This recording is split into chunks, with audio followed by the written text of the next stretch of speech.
মিছিল দিয়ে নিরঙ্কুশ সংখ্যাগরিষ্ঠতা এটাকে পাস করেছেন, কিন্তু দেশ স্বাধীনের পরে ইন্ডিয়ার প্র্যাকটিশন নিয়ে এসে বাংলাদেশে 72 সংবিধান করেছেন ধর্মনিরপেক্ষতাবাদের সংবিধান।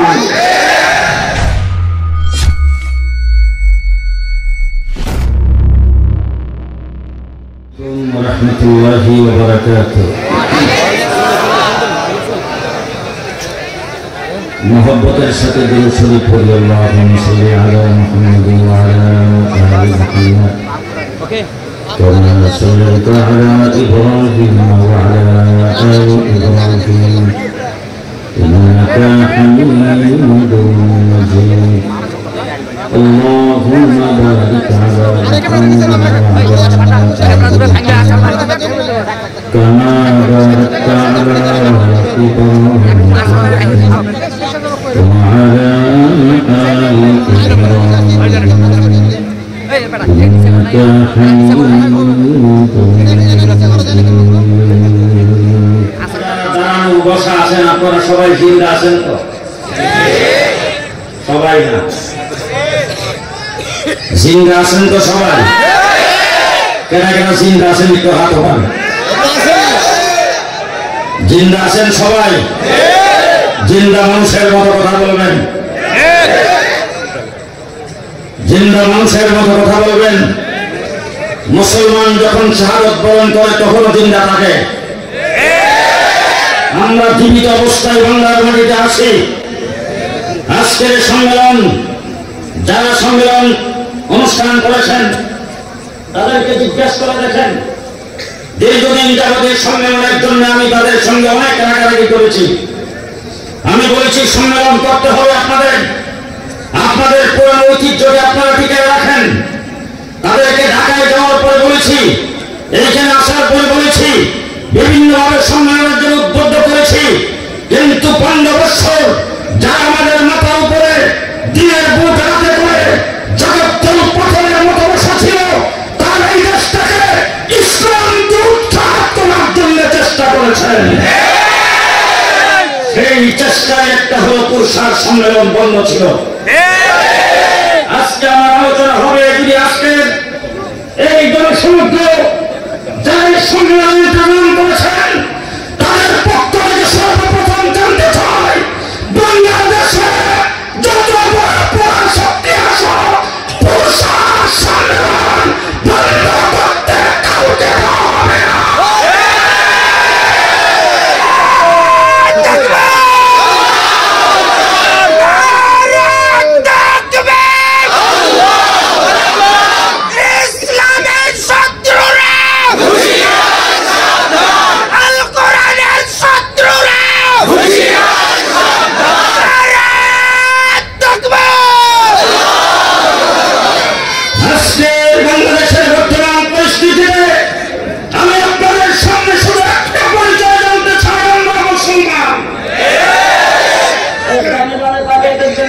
চুপ করে তাকে কথা না বলে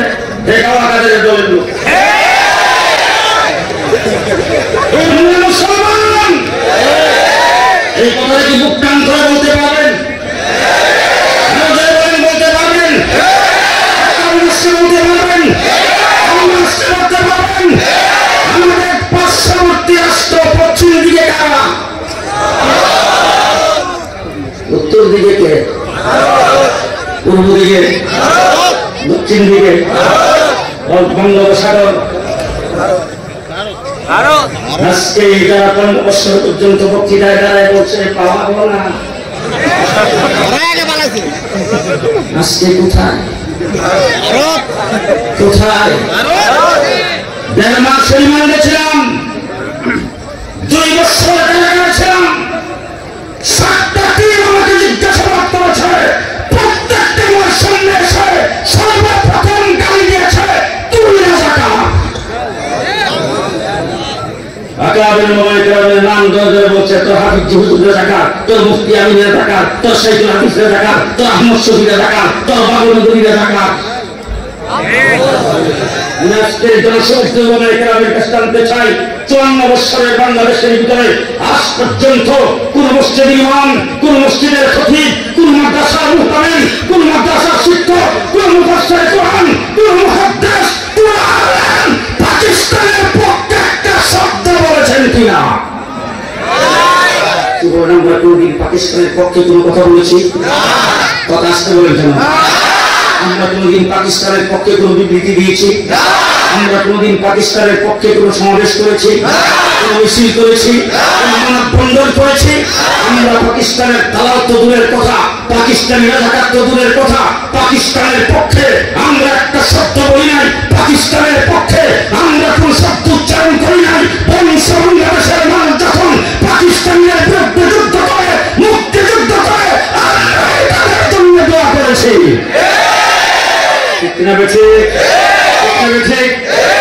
পাকিস্তানের পক্ষে আমরা কোন শব্দ বললাম না। আর তোমরা বক্তৃতায় দাঁড়িয়ে বলছো স্বামী স্ত্রীর সম্পর্ক।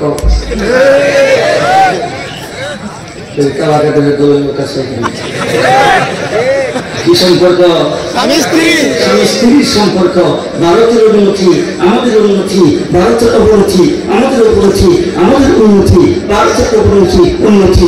ভারতকে বলে আসছি আমাদেরকে কোন ক্ষমতায় রাখে?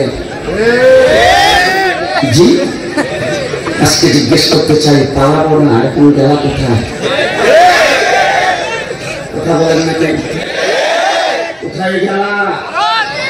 লাভ দিয়া দাদাদের কোনো জায়গায় বসে যাইতে পারছো, কিন্তু আজকে সম্মেলন যারা করছেন, সম্মেলন যারা হাজির হয়েছেন, আপনারা ভাষাতে পারবেন না, আপনাদেরকে ফলাইয়ের মতো গুলি করে হত্যা করা হবে। আমরা যাবো কোথায়? তোমাদের ঘরের ফাঁসোয়ার জায়গা আছে, আমাদের জায়গা তো। আমরা যদি কারাগারের বেড়া পার হইতে চাই, কি আমাদেরকে গুলি করে হত্যা করা হবে। আর যদি উত্তর দক্ষিণ দিকে যাইয়ে যদি সাগরে জাপ দেই, তাহলে আত্মহত্যা হবে। আমরা কি আত্মহত্যা করতে পারবো? আরো যারা বলেন পারবো? তাদের তুলে বসতে পারবো? ভারতে পাইতে পারবো? সুতরাং পরিষ্কার ভাষায় বলে যাচ্ছি, দেশপ্রেমিক যদি বাংলাদেশে কোন গ্রুপ থাকে, সেই গ্রুপ হলাম আমরা। আমরা দেশের স্বাধীনতায় বিশ্বাসী, আমরা মুক্তিযুদ্ধে বিশ্বাসী, আমরা দেশের স্বাধীনতার সার্বভৌমত্বকে টিকে রাখার জন্য বন্দুকের গুলির সামনে আমরাই দাঁড়াবো, আমরাই দাঁড়াবো।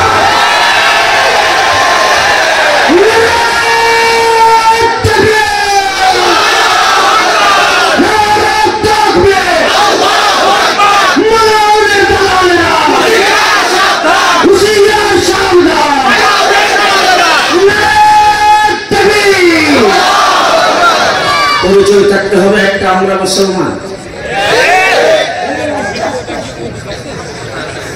পরিচয় হবে একটা, আমরা বিআইপি দ্বারা কিছু কথা বলি। পরিচয় হবে একটা, আমরা আমরা আমরা মুসলমান। আজকে যারা বাংলাদেশ দিয়া, বাংলাদেশ কিনে বিভিন্ন রকম স্বপ্ন দেখো, আজকে যারা ভারতের কুলে বসে বাংলাদেশ কিনে ষড়যন্ত্র করো, আজকে যারা মোদীর সাথে মিলে বাংলাদেশের স্বাধীনতা নিয়ে, বাংলাদেশের মুসলমানকে নিয়ে, বাংলাদেশকে নিয়ে যারা ষড়যন্ত্রের শিকার, পরিষ্কার ভাষায় বলতে চাচ্ছি, ভারত আমাদের 26 গুণ বেশি বড় হতে পারে, ভারত 140 কোটি জনসংখ্যা হতে পারে, অশ্বের দিক দিয়ে হতে পারে, কিন্তু আমরা মুসলমান।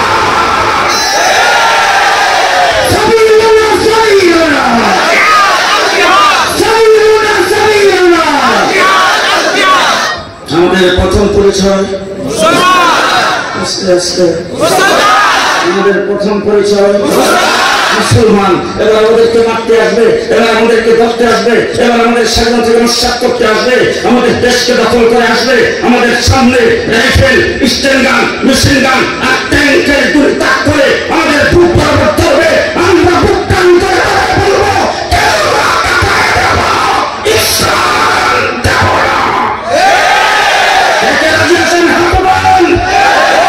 জীবন দিয়ে দেব ইমান, জীবন দিয়ে দেব ইমান। এবং আমরা মুসলমান, আমাদের সাথে কি আছে? হ্যাঁ, যালিকা বিআন্নাল্লাহা মাওলাল্লাযীনা আমানু আমি আমার ঢাকার কমিশন করতেছি আপনাদের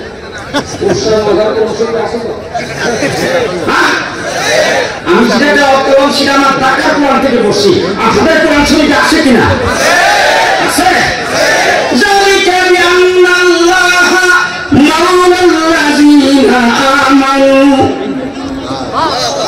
ইমানদারের মূলাকে, ইমানদারের মূলাকে, ইমানদারের সাহায্যকারীকে, ইমানদারের সাথে কে আছেন?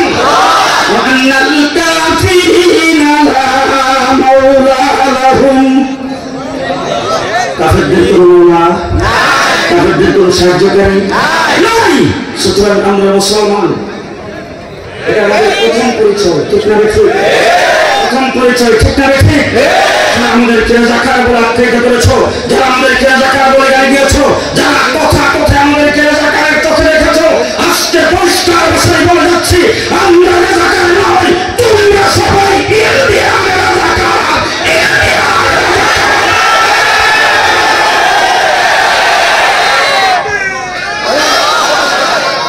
ইন্ডিয়ানের রাজাকার আজকে ষড়যন্ত্রে মেতে উঠেছে।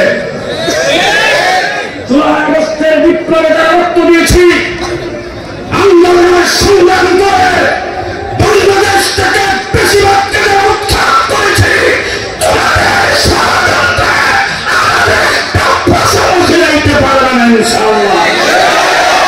আমরা সবাই ঐক্যবদ্ধ থাকবো। দেশের প্রশ্ন, ইসলামের প্রশ্নে কোনো আপোষ নাই, আপোষ নাই না। দেখে রাজি আছেন দিকে হাত উঠান। দেশের প্রশ্নে, ইসলামের প্রশ্নে কোনো আপোষ নাই। আমরা কারোর সাথে আপোষ করবো না, কারো রক্ত চোখে আমরা বই পাই না। তোমরা সবাই ইন্ডিয়ান রাজাকার, ইন্ডিয়ান রাজাকার আমাদের বাংলাদেশের জন্য ক্ষতিকর। আসতে বলে আসতে, ইন্ডিয়ান রাজাকার আমাদের বাংলাদেশের জন্য ক্ষতিকর। তোমরা ভোট চুরি করেছ, তোমরা দেশের সম্পদ চুরি করেছ, তোমরা দেশটাকে উৎপাদ করেছ, দেশটাকে নস্বাত করে দিয়েছ।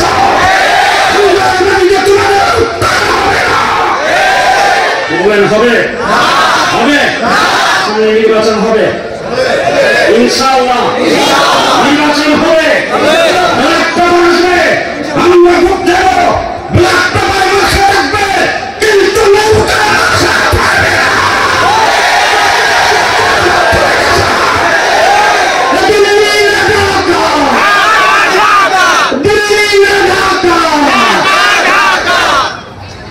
মুসলমান প্রথম পরিচয় আমরা মুসলমান। ইমান ভিতরে আছে তো? কেল্লা কাটায় দেব ইমান, আসতে কেল্লা কাটায় দেব ইমান, জীবন দিয়ে দেব ইসলাম। এই কথার মধ্যে যে একমত হতে পারে আমাদেরকে কেউ পরাস্ত করতে পারবে না। ঠিক আমাদের আশা থাকবে মরলে শহীদ। ঠিকানা কোথায়? মরলে শহীদ ঠিকানা কোথায়? ডাইরেক্ট না ইনডাইরেক্ট? আসতে বন্ধু, মরলে শহীদ ঠিকানা ডাইরেক্ট জান্নাত। ঠিকানা ঠিক? আমরা সবাই জান্নাতে যাইতে চাই। সুতরাং আমাদের মৃত্যু শাহাদাতের মৃত্যু। আমাদের সম্মেলন জারি থাকবে, আমাদের মাদ্রাসা জারি থাকবে, মক্তব জারি থাকবে, ইসলামিক তাহজিব তামাদ্দুন জারি থাকবে, ইসলামের প্রচার প্রসার জারি থাকবে, তাবলীগ জারি থাকবে। ইসলামের সমস্ত কাজকর্ম বাংলাদেশে হবে, তা কেউ রোধ করতে পারবে না। আমরা সবাই একমত, আমরা সবাই একমত। আমাদের গোড়া খুব মজবুত। আমরা বন্যার পানিতে বেশি আসি নাই। আমাদের দেশের বাদাই মানা ঘর জমায়, জি আমরা দেশের ঘর জমায় আমার মঙ্গলবাড়ি বাদের মহনা। আমরা দেশের সন্তান, এদেশের আইডি কার্ড ব্যবহার করি, এদেশের জন্ম নিবন্ধন ব্যবহার করি, এই দেশের পাসপোর্ট ব্যবহার করি। সুতরাং এই দেশের চাউলের ভাক্ষাই বড় হয়েছি। সুতরাং যারা মাতবুনি করবো সাবধান, মাতবুরদেরকে সাবধান। এই দেশ আজাদ করেছি আমরা, দেশের জন্য রক্ত আমরা দিয়েছি। এবার একটি কথা আপনাদের সামনে জিজ্ঞেস করতে চাই, আমাদের ভাষা কি? বাংলা। জাতে বাঙালি, বাঙালি ভাষা আপনাদের পাশেই কলকাতা পশ্চিমবঙ্গ ভাষা কি বাংলা জাতি কি বাঙালি জাতে তারাও বাঙালি আমরাও তারাও বাঙালি আমরাও বাঙালি তারাও বাংলা ভাষাভাষী আমরাও বাংলা ভাষাভাষী। তাই 1947 সালে দেশটা যখন স্বাধীন হলো, ইংরেজ যখন লাঠি ডান্ডার বাড়ি খেয়ে এই দেশ থেকে বিতাড়িত হলেন, তখন দেশটা দ্বিজাতি তত্ত্বের ভিত্তিতে দুইটা ভাগ করে দেশটা স্বাধীন হয়েছে। একটা হলো হিন্দুস্তান, একটা হলো পাকিস্তান। সেই পশ্চিমবঙ্গ যাদের ভাষা বাংলা তারা পড়ল হিন্দুস্তানের অংশে, আর আমাদের ভাষা বাংলা আমরা পড়লাম পাকিস্তানের পক্ষে। আমি আপনাদের কাছে জানতে চাই, তারা বাংলা ভাষাভাষী হয়ে একই বাঙালি জাতি হয়ে তারা কেন হইল হিন্দুস্তান, আর আমরা একই বাংলা ভাষাভাষী একই বাঙালি জাতি আমরা কেন হইলাম পাকিস্তান? এই প্রশ্নের জবাব দিবেন বাকি অস্পরে। আমরা কেন পাকিস্তানের অংশ হলাম, তারা কেন হিন্দুস্তান? একই বাংলা ভাষাভাষী একই বাঙালি জাতি। বলেন বলেন আমরা মুসলমান, বলেন আমরা মুসলিম অধ্যুষিত মেজরিটি মুসলমান হিসেবে আমরা হয়েছিলাম পাকিস্তান। ঠিক কিনা বলেন? এটা আমাদের প্রথম পরিচয়। আমরা 47 স্বাধীনতা লাভ করেছি কিসের বিনিময়ে? আমরা মুসলমান। আজকে আমরা মুসলমান হিসাবে আমরা পাকিস্তানের অংশ হয়ে স্বাধীনতা লাভ করেছিলাম। পশ্চিম পাকিস্তানিরা আমাদের সঙ্গে বৈষম্যমূলক আচরণ করেছে। পশ্চিম পাকিস্তানিরা আমাদের অধিকারের উপর হস্তক্ষেপ করেছে। পশ্চিম পাকিস্তানিরা আমাদের বুকের অধিকার কেড়ে নিয়েছে। তাদের বিভিন্ন বৈষম্যমূলক কার্যক্রমের কারণে আমাদের বাংলাদেশের 7.5 কোটি মানুষ আন্দোলন সংগ্রাম করেছে, ভাষার জন্য সংগ্রাম করেছে। ভাষার অধিকার তারা কেড়ে নিতে চাচ্ছিল। তাদের এই সমস্ত বৈষম্যমূলক আচরণের কারণে বাংলাদেশের 7.5 কোটি মানুষ ঐক্যবদ্ধ হয়ে জালেমদের বিরুদ্ধে মুসলিম হিসাবে একত্রে মুক্তিযুদ্ধ করে বাংলাদেশ স্বাধীন করেছে। বাংলাদেশের স্বাধীনতা যুদ্ধ কোন ইসলামের বিরুদ্ধে? আস্তে আস্তে বাংলাদেশের স্বাধীনতা যুদ্ধ কোন ইসলামের বিরুদ্ধে নয়। শেখ মুজিবুর রহমান সাহেবের 6 দফায় ইসলামের বিরুদ্ধে একটা কোন শব্দ নয়। পাকিস্তানিদের অত্যাচারের কারণে বৈষম্যমূলক আচরণের কারণে বাংলাদেশের 7.5 কোটি মানুষ ঐক্যবদ্ধ হয়ে নিজের মাতৃভূমি বাংলাদেশকে যারা স্বাধীন করেছেন তাদের সেক্টর তরুণদের খবর নিয়ে দেখেন, যারা মুক্তিযুদ্ধ করেছেন মুক্তিযুদ্ধের ময়দানে যাদের সাথে নামাজ আদায় করেছেন। যখন স্বাধীন হয়, দেশে যখন মুক্তিযুদ্ধ হয়, শেখ মুজিবুর রহমান সাহেব ছিলেন কোথায়? তিনি পাকিস্তানিদের কাছে বন্দী ছিলেন। সেখান থেকে তিনি বের হয়ে সর্বপ্রথম কি বাংলাদেশে আসছেন না গেছেন লন্ডন জায়গায়? সেখান থেকে একটা পিকচিশন নিয়েছেন।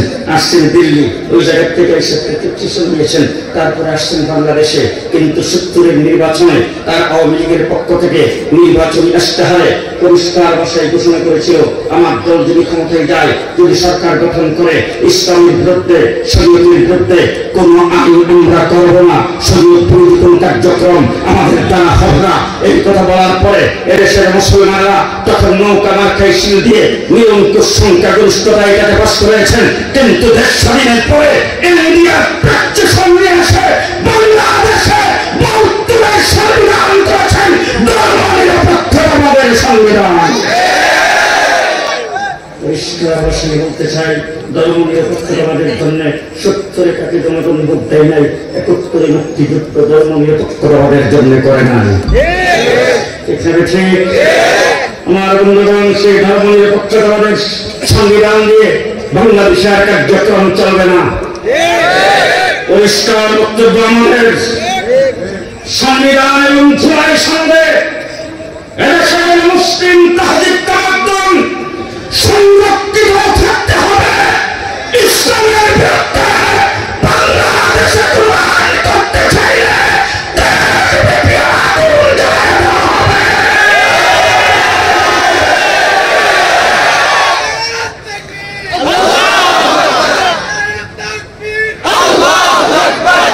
এই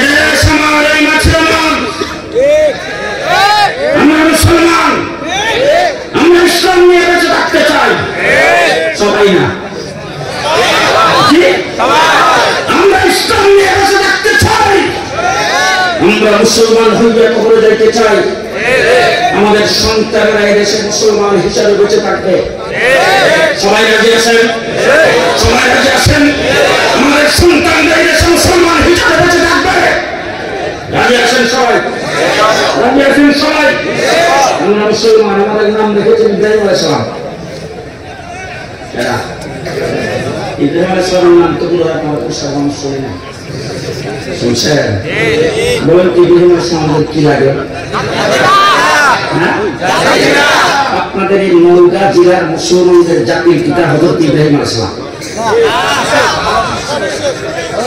বাংলাদেশে এটা কতটুক এলাকার জাতির পিতা হযরত ইব্রাহিম আলাইহিস সালাম? বিশ্ব মুসলিমের জাতির পিতা হযরত ইব্রাহিম আলাইহিস সালাম। এই বিলটা পাস করেছেন জিয়াউর রহমান।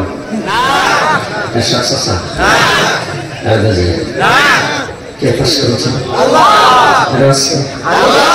কে পাস করেছেন?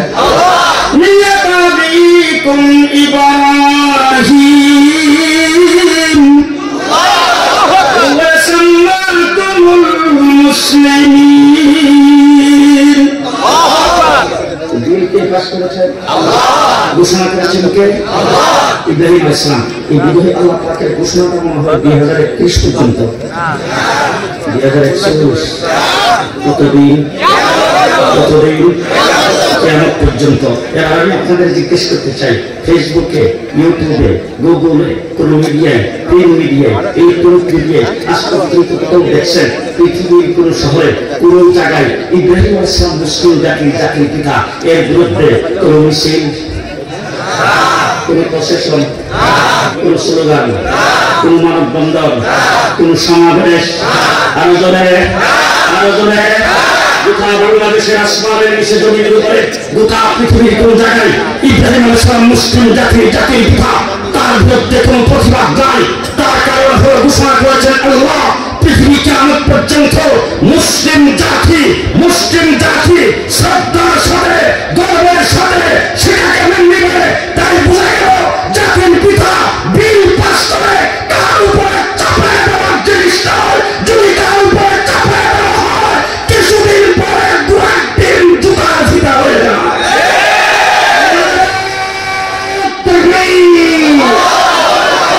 তুমি কে নেইকে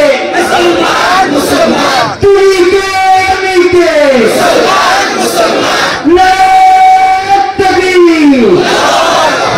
মুসলমান ভালো করে শোনেন। জাতির পিতা ইব্রাহিম আলাইহিস সালাম আজকে যখন গত 15 বছর জাতির জনক জাতির পিতা সর্বপ্রথম যখন শপথ বাক্য পাঠ করে মাথায় হেজাব হাতে তসবিহ, আমি তখন মনে মনে ভাবলাম কি জানি পরে আল্লাহ জানি কোন ফিরে গেল। প্রথমে দেখলাম যে জাতির পিতা জাতির জনতার মুক্তিযুদ্ধের চেতনার কথা বলে বাংলাদেশটাকে নস্যাৎ করেছে।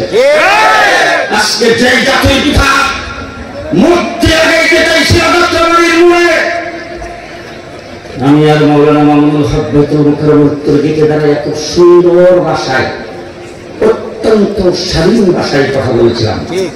সেখানে দাঁড়িয়ে বক্তৃতায় বলেছিলাম, মাননীয় প্রধানমন্ত্রী, আপনার বাবা আপনার কাছে যেমন ইজ্জতের পাত্র আমাদের কাছেও সম্মানিত।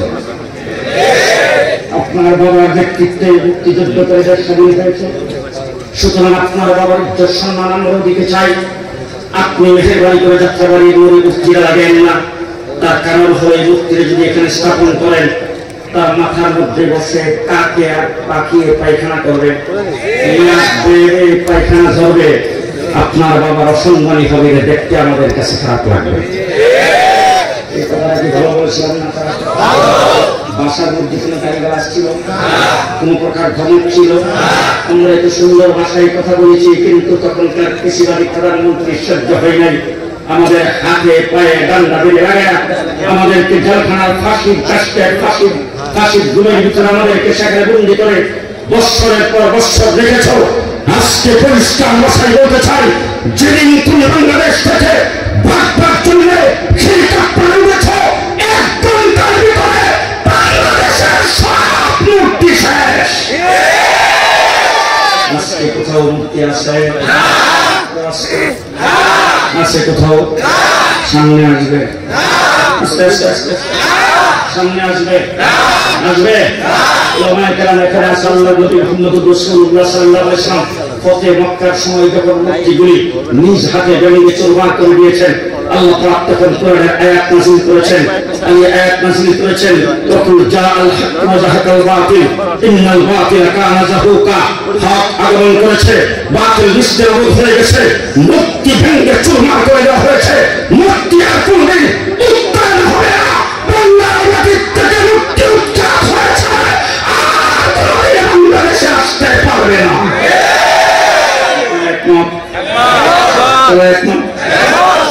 মুক্তির বিরুদ্ধে কথা বলেছিলাম।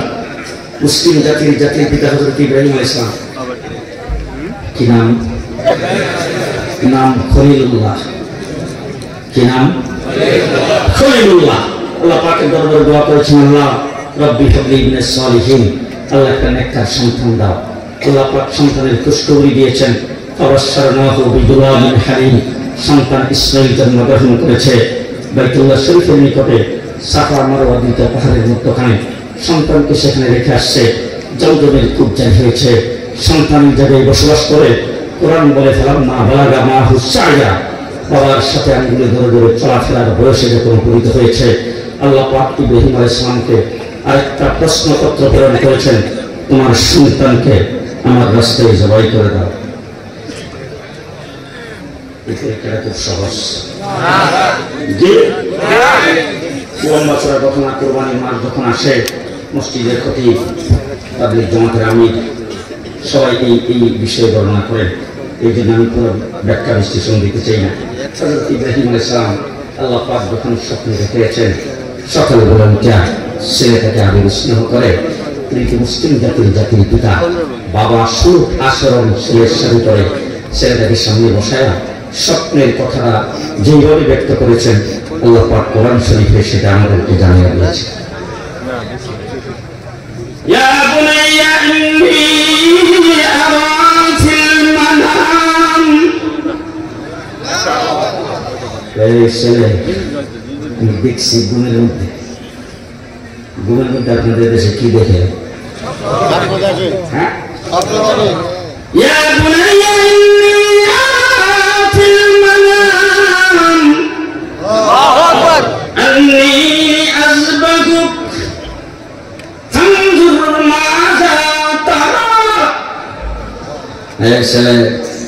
আমি দেখছি ঘুমের মধ্যে তোমাকে জবাই করে দিতেছি। ফঞ্জুর মাজা তারা, আমাদের দেখার ব্যাপারে তোমার কি মতামত? ছেলের নাম হলো ইসমাইল। আপনাদের দেশে কোন সর্দারের ছেলে যদি সর্দার হয়, রাস্তাতে হাঁটার সময় অনেক মুরব্বীরা ডাক দেয়, সর্দারের ঘরের সর্দার, সর্দারের গোলা সর্দার। কথা বলে ইমামের ছেলে যদি ইমাম হয়, ইমামের ঘরের ইমাম। মুফতি ছেলে মুফতি হলে মুফতির ঘরের মুফতি। এমপি ছেলে এমপি হলে এমপির ঘরের এমপি। ঘুমাইছে শাইখুল হাদিস সাহেবের ছেলে শাইখুল হাদিসের ঘরের শাইখুল হাদিস। কথা বলেন ঠিক না?